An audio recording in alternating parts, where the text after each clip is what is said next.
दोस्तों नमस्कार, मैं डॉक्टर सुनीता यादव आप सभी लोगों को हमारे YouTube channel doctor Sunita live video में स्वागत है।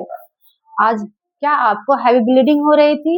डॉक्टर ने आपको हिस्टेरोस्कोपी करने का सुझाव दिया है। तो आइए इस वीडियो में जानते हैं कि हिस्टेरोस्कोपी क्या होती है और कैसे करते हैं, किन-किन कंडीशन में हिस्टेरोस्कोपी करवानी चाहिए और इसको रिकवरी क्या होगी और हिस्टेरोस्कोपी का क्या चार्जेस होते हैं।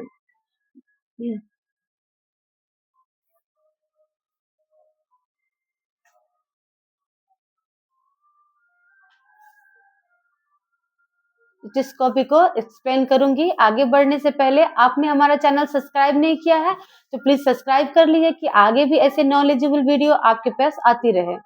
हिस्टेरोस्कोपी मतलब दूरबीन द्वारा यूट्रस के अंदर देखना।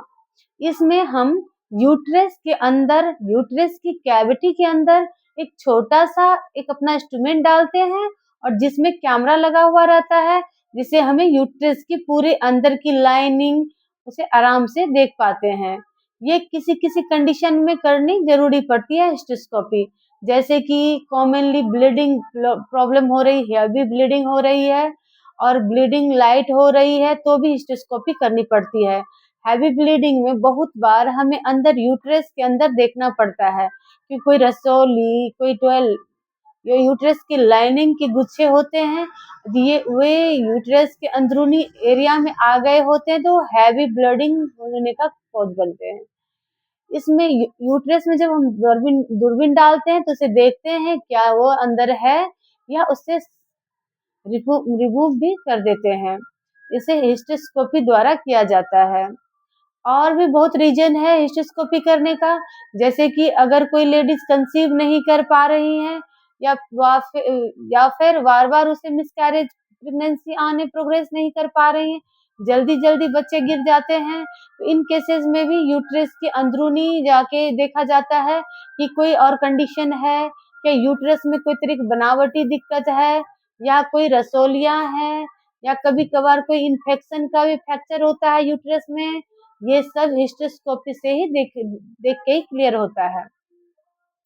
और भी रीजंस होता है, कभी ब्लीडिंग हो गई हो या प्रेगनेंसी गिर गई हो या छोटे टुकड़े रह गए हो या पहले किसी ने कॉपर्टी लगवाई थी और अब वो कॉपर्टी ऊपर चढ़ गई, उसका थ्रेड नहीं दिख रहा है नीचे से निकालने के लिए, तो भी कैमरे से जब देखा जाता है यूट्रस की कैविटी के अंदर को तो इजीली दिख जाता है और उसमें कॉपर्टी निकाल दी जाती है या फिर प्रेगनेंसी का कुछ टुकड़े रहते हैं उसको भी सफाई द्वारा निकाल के उसे फिर से कैमरे से क्लियर करके देख के क्लियर हो गया है तब उसे प्रॉपरली कंप्लीट प्रोसेस होता है।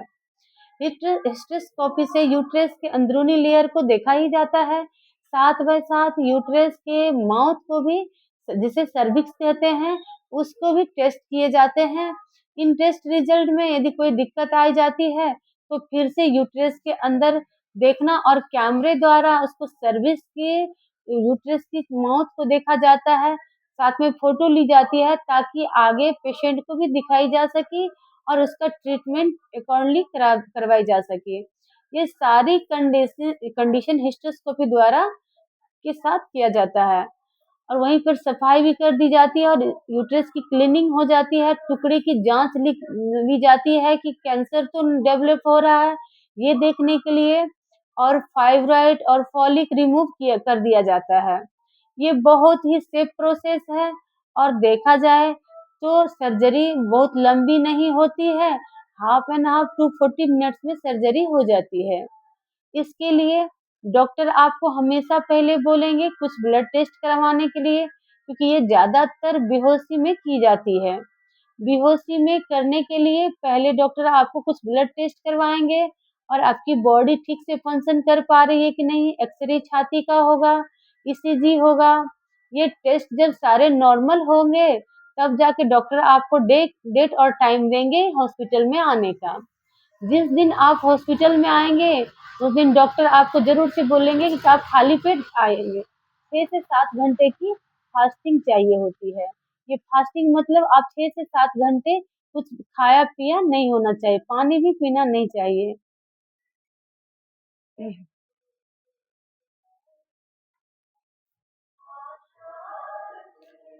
पानी भी नहीं पिया होना चाहिए।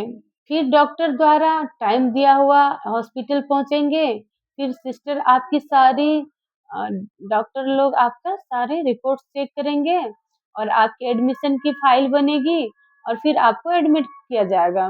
जब आप हॉस्पिटल में एडमिट हो जाएँगे, तो वहाँ जूनियर डॉक्टर या हॉस्पिटल का स्टाफ होगा, वो आपके पूरा फाइल का वर्कआउट करवाएगा और जो भी ऑपरेशन का टाइम फिक्स हुआ होगा, उससे आपको 2-3 घंटा पहले एडमिट होना पड़ेगा।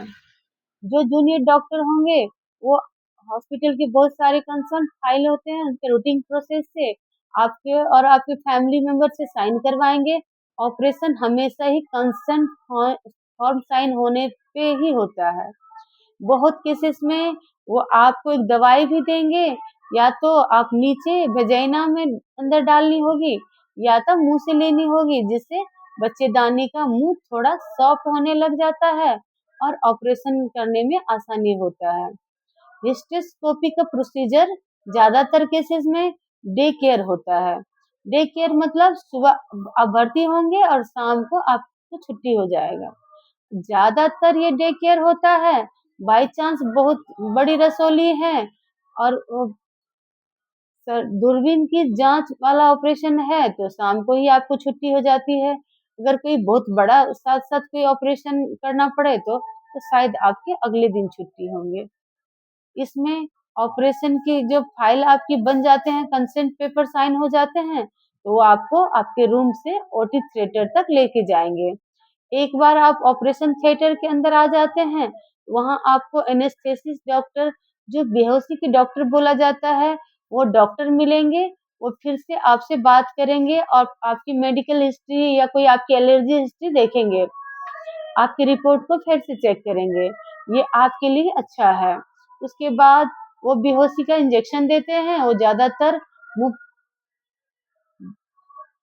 जनरल एनेस्थीसिया की फॉर्म में आपको बेहोशी किया जाएगा। उसके बाद आप थोड़ा-सा सो जाएँगे। जब हिस्टेरोस्कोपी की जाती है, तब एक छोटा-सा इंस्ट्रूमेंट होता है, जो यूट्रस के अंदर डाला जाता है, जिस पे कैमरा लगा हुआ रहता है और उसका फ़ोटो भी खींच ली जाएगी कि आपको बाद में दिखाया जा सके कि ऑपरेशन में क्या हुआ था। उसी वक़्त डॉक्टर अपना काम कर लेते हैं।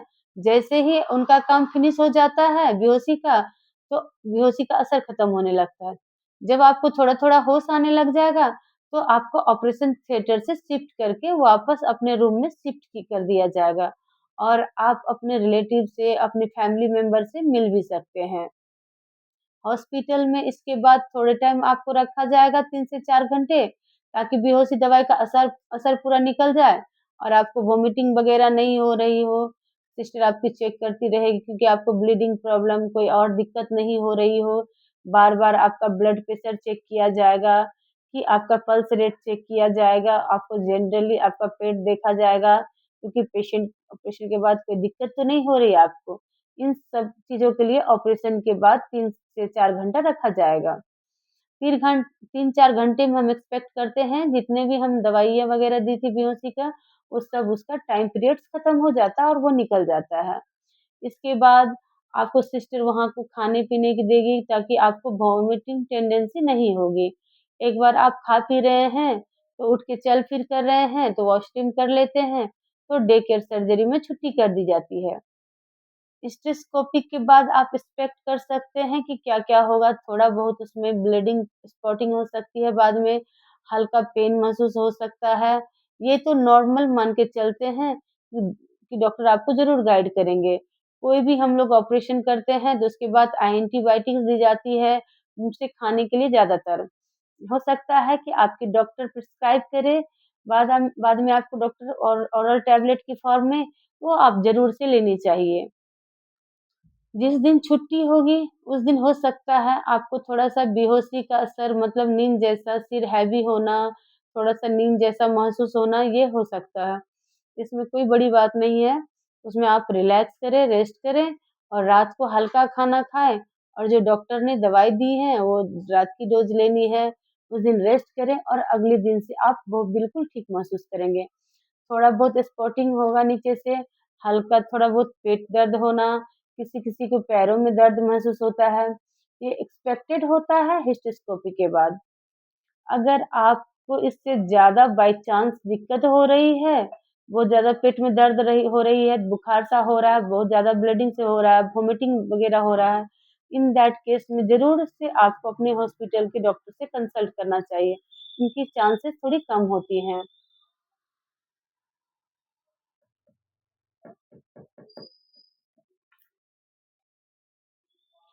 इसके चांसेस थोड़े कम होते हैं।